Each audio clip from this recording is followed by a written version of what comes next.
ప్రాభావం కోల్పోతున్నప్పుడు, దానికి విరుగుడుగా ప్రత్యామ్నాయ మార్గమూ దొరకనప్పుడు విపరీత ప్రవర్తన కనబడుతుంది.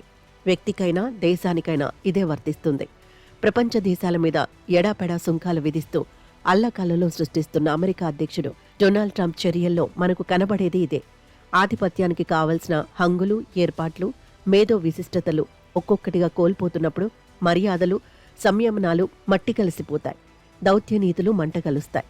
చుట్టూ శత్రు సమూహాలు కమ్ముకొస్తున్నట్లుగా హడావుళ్లు హోరెత్తుతాయి.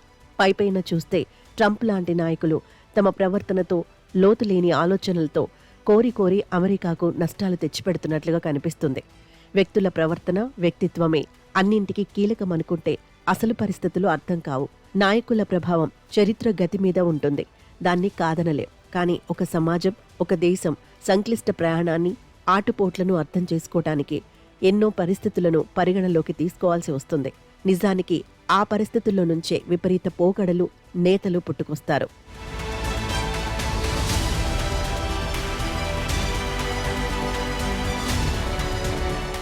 వాణిజ్య సుంకాలను అస్త్రాలుగా ఉపయోగించి వివిధ దేశాల ఎగుమతులపై అనిశ్చితిని సృష్టించి అమెరికాకు నచ్చినట్లు ఆయా దేశాల ఆర్థిక వ్యవహారాలను మార్చడానికి ట్రంప్ చేస్తున్న ప్రయత్నాలను సునిశితంగా పరిశీలిస్తే ఒక సంక్షోభమే కనబడుతుంది. ఆధిపత్యం కోల్పోతున్న క్రమం వెల్లడవుతుంది. ఎగుమతులు తగ్గి దిగుమతులు విపరీతంగా పెరగటం అమెరికాకు నిన్నో మొన్నో మొదలవ్వలేదు. దిగుమతుల కంటే ఎగుమతులు ఎక్కువ ఉంటే ఏ దేశమైనా వాణిజ్యపరంగా మిగులును కలిగి ఉంటుంది. అమెరికా ఆ స్థానాన్ని ఎప్పుడూ కోల్పోయింది. 1976 నుంచి ఇప్పటి వరకు ఏ ఏడాదిలోనూ వాణిజ్య మిగులును సాధించలేదు. రకరకాల వస్తువులు, పరికరాలు, పదార్థాలు, యంత్రాల కోసం విదేశాలపై ఆధారపడటం 50 ఏళ్లుగా కొనసాగుతోంది. ముడి సరుకులు, శ్రమశక్తి చౌకగా ఉన్న దేశాల నుంచి ఎగుమతులను ప్రోత్సహించటం ఒకనాడు విధానంగా పెట్టుకుంది. అక్కడికి పెట్టుబడులను తరలించింది. అటువంటి దేశాలను అన్ని విధాలా వెన్నుతట్టింది. తనకు చౌకగా వస్తువులను ఎగుమతి చేసే దేశాలను స్వేచ్ఛ వాణిజ్యానికి అసలు సిసలైన ప్రతినిధులుగా కీర్తించింది. ప్రపంచీకరణ బాగా ఊపందుకున్న 1990ల తర్వాత బ్యాంకింగ్, ఇన్సూరెన్స్, ఐటీ ఆధారిత విమాన ప్రయాణం, పర్యాటక, విద్య, మేధో హక్కుల రంగాలకు సంబంధించిన వాణిజ్య సేవల లావాదేవీల్లో అమెరికా మిగులును సాధిస్తూ వస్తున్న వస్తూత్పత్తి రంగాల్లో వెనుకబడిపోయింది. కిందటి ఏడాదిలో వస్తూత్పత్తి లావాదేవీల్లో $121 ట్రిలియన్ లోటు ఉంది. సర్వీస్ రంగాల్లో వచ్చిన మిగులు $293 బిలియన్ ఉన్నప్పటికీ మొత్తంగా చూస్తే దాదాపు $918 బిలియన్ లోటు ఏర్పడింది. ఇదొక విపత్కర పరిస్థితి. అగ్రగామి దేశానికి వాణిజ్య మిగులు ఉండటం సహజం.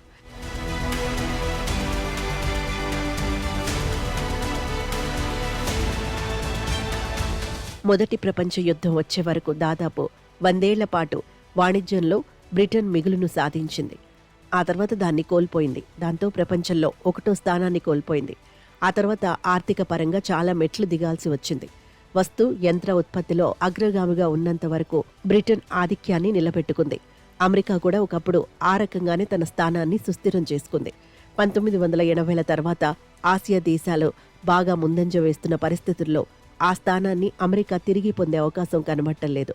మాగా మాగా అనే నినాదంపై ఎంతగా గొంతెత్తినా ఆశించిన ఫలితాన్ని సాధించటం అంత తేలిక కాదు. స్వదేశంలో పెట్టుబడులు పెట్టాలని యాపిల్, మైక్రోసాఫ్ట్, ఇంటెల్ లాంటి బడా టెక్ కంపెనీలపై విపరీత ఒత్తిళ్లు వస్తున్నా అవి ఎంత మేరకు నెరవేరుతాయో ఇప్పుడే చెప్పలేం. రాజకీయ పరిస్థితులు మారిపోతే ఆ ఒత్తిళ్లు తగ్గుతాయి. లాభాలు, ఇతరత్రా ఉండే సానుకూలతలకే కంపెనీలు ప్రాధాన్యం ఇస్తాయి. వాటి ముందు దేశభక్తి నిలబడటం కష్టం.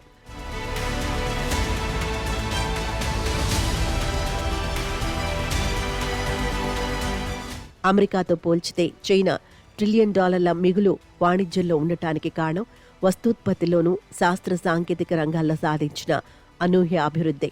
ఆధునిక చరిత్రలోనే ఇది అపూర్వం.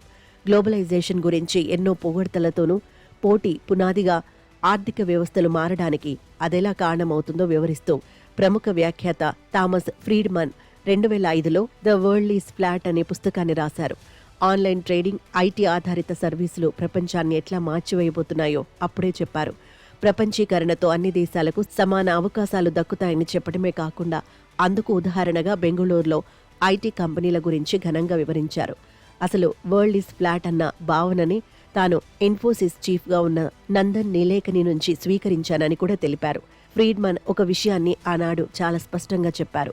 సైన్స్, టెక్నాలజీ, ఇంజనీరింగ్, మ్యాథమెటిక్స్ కోర్సుల్లో అమెరికన్ విద్యార్థుల సంఖ్య తగ్గిపోవడం ప్రమాదకరంగా మారుతోందని, దాన్ని అరికట్టకపోతే తీవ్ర ప్రమాదం పొంచి ఉందని హెచ్చరించారు. ప్రపంచ ఖ్యాతిగాంచిన విద్యా సంస్థల్లోని స్టెమ్ కోర్సులో ఆసియా విద్యార్థుల ఆధిపత్యం పెరిగిపోతోందని, అది అలాగే కొనసాగితే కొత్త టెక్నాలజీలకు అమెరికా నాయకత్వం వహించే పరిస్థితి ఉండదని చెప్పారు. 2005 నాటికే చైనా, జపాన్లో అమెరికా కంటే ఎన్నో రెట్లు ఎక్కువగా స్టెమ్ సబ్జెక్టుల్లో చదివే విద్యార్థులు ఉన్నారు. తాజా లెక్కల ప్రకారం ఈ ఏడాదిలో చైనాలో స్టెమ్ కోర్సుల్లో పీహెచ్డీ పూర్తి చేసే పరిశోధక విద్యార్థులు 77,000 మంది ఉంటే అమెరికాలో ఆ సంఖ్య 40,000 మాత్రమే. ఇందులోనూ ఆసియా విద్యార్థుల సంఖ్య గణనీయంగానే ఉంటుంది. వీసాల ఆంక్షలతో, 1,00,000 శల్య పరీక్షలతో ఆసియా పరిశోధకులకు అడ్డంకులు సృష్టిస్తే స్టెమ్ కోర్సుల్లో చేరే ప్రతిభావంతుల సంఖ్య ఇంకా తగ్గుతుంది. పరిశోధన, అభివృద్ధి కోసం ఖర్చు పెట్టే నిధుల విషయంలో కూడా చైనా అమెరికాను ఈ ఏడాది దాటేబోతోంది. అమెరికా ఆధిపత్యానికి గండిపడటానికి ఇవన్నీ గట్టి సూచికలు.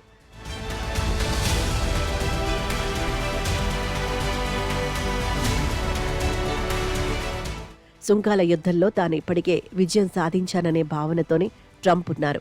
ఈ ఆర్థిక సంవత్సరంలో 11 నెలల కాలానికి దిగుమతి సుంకాల ద్వారా $183.6 బిలియన్ ఆదాయం వచ్చింది. 2024లో వచ్చిన 77 బిలియన్లతో పోల్చుకుంటే ఇది చాలా ఎక్కువ. 2023 నాటి $93 బిలియన్ పోల్చిన దాదాపు రెట్టింపైనట్లు లెక్క. అయినా అమెరికాను విపరీతంగా కుంగతీస్తోన్న బడ్జెట్ లోటును అది ఆర్చేది తీర్చేది కాదు. ఆ లోటును పూడ్చడానికి అదనపు సుంకాల విధింపును సాధనంగా ఎంచుకున్న దక్కే ఫలితం మాత్రం కొంతే. $1,900 బిలియన్ బడ్జెట్ లోటులో సుంకాల ద్వారా లభించే మొత్తం ఆదాయం 10% కాస్త అటూ ఇటుగానే ఉంటుంది. లోటుని పూడ్చటానికి సుంకాల పెంపు పరిష్కారం కాదనేది ఈ అంకెలే చెబుతాయి. దిగుమతి సుంకాల పెంపు ఆర్థిక వ్యవస్థను సంక్షోభంలోకి నెట్టివేసే ప్రమాదం ఉందని రేటింగ్ సంస్థలు తీవ్ర హెచ్చరికలు చేస్తున్న ట్రంప్ బృందం పట్టించుకోవటం లేదు.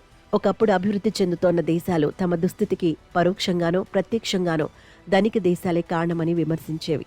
ధనిక దేశాల సామ్రాజ్యవాదానికి దాదాపుగా ఆసియాలో అన్ని దేశాలు బాధలు పడినవే, దోపిడీకి లోనైనవే. ఇప్పుడు అత్యంత ధనిక దేశం తన దుస్థితికి అభివృద్ధి చెందుతున్న దేశాలే కారణమని నిందిస్తోంది. ఒక కోణం నుంచి చూస్తే సరైన నిర్ణయాలు తీసుకుని పరిస్థితిని చక్కదిద్దుకోలేని దుస్థితి, అసక్తతే ఇందులో కనబడుతుంది. ఫెడరల్ ప్రభుత్వ అప్పులను ఎలా తీర్చాలో తెలియదు. ఏటా పెరిగిపోయే వడ్డీలు కట్టే విషయంలో పరిష్కారం కనుక్కోరు. సంపన్నులపై పన్నులు పెంచకుండా తగ్గించుకొని పోవటమే ఇందుకు నిదర్శనం. అప్పులు $37 ట్రిలియన్ చేరుకున్నాయి. ఏటా కట్టే వడ్డీ $1 ట్రిలియన్ దాటుతోంది. వాణిజ్య మిగులు విషయంలో యూరోపియన్ యూనియన్ పరిస్థితి కూడా అమెరికాతో పోల్చితే కొంతలో కొంత మెరుగ్గా ఉంది.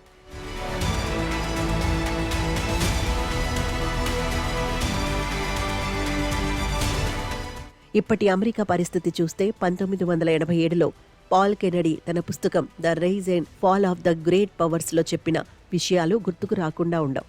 ఆర్థిక బలం, సైనిక శక్తి, ప్రాబల్య విస్తరణ ఈ మూడు ఒకదానితో ఒకటి ముడిపడి ఉంటాయని, ఒకనాడు ఆధిపత్య నెరపి ఆ తర్వాత దాన్ని కోల్పోయిన రాజ్యాలన్నింటినీ ఈ కోణం నుంచే చూడాలని చెప్పారు. ఆసియా ఖండం నుంచి అమెరికాకు సవాల్ ఎదురు కానుందని కూడా అప్పుడే హెచ్చరించారు. ఆ తర్వాత పరిణామాలన్నీ దాన్ని ధృవపరిచే విధంగానే ఉన్నాయి. ఆసియా ఖండ ఆర్థిక ఆధిపత్యం 2050 నాటికి ఏర్పడే అవకాశం ఉందన్న అంచనాలు ఇప్పటికే చాలా వచ్చాయి.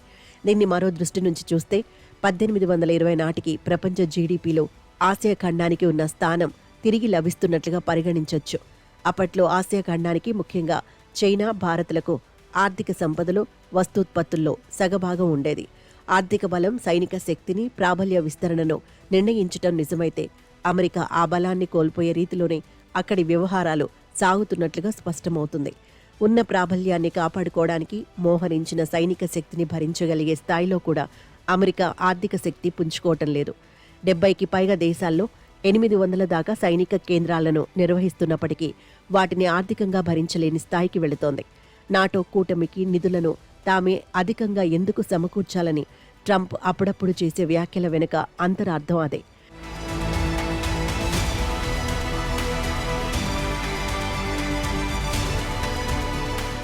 సోవియట్ రష్యా కూటమిలో అమెరికా 45 ఏళ్ల పాటు ప్రచండ యుద్ధం సాగించినా అది సైనిక రంగానికే పరిమితం.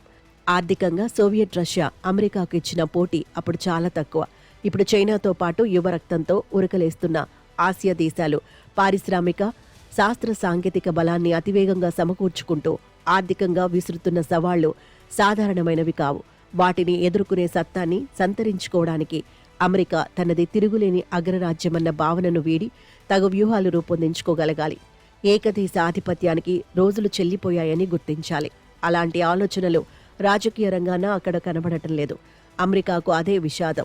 తగ్గుతున్న ఆర్థిక బలంతో ఇప్పటిదాకా ప్రపంచానికి బోధించిన సిద్ధాంతాలన్నీ అక్కడ బోర్లా పడుతుండడమే నిజం.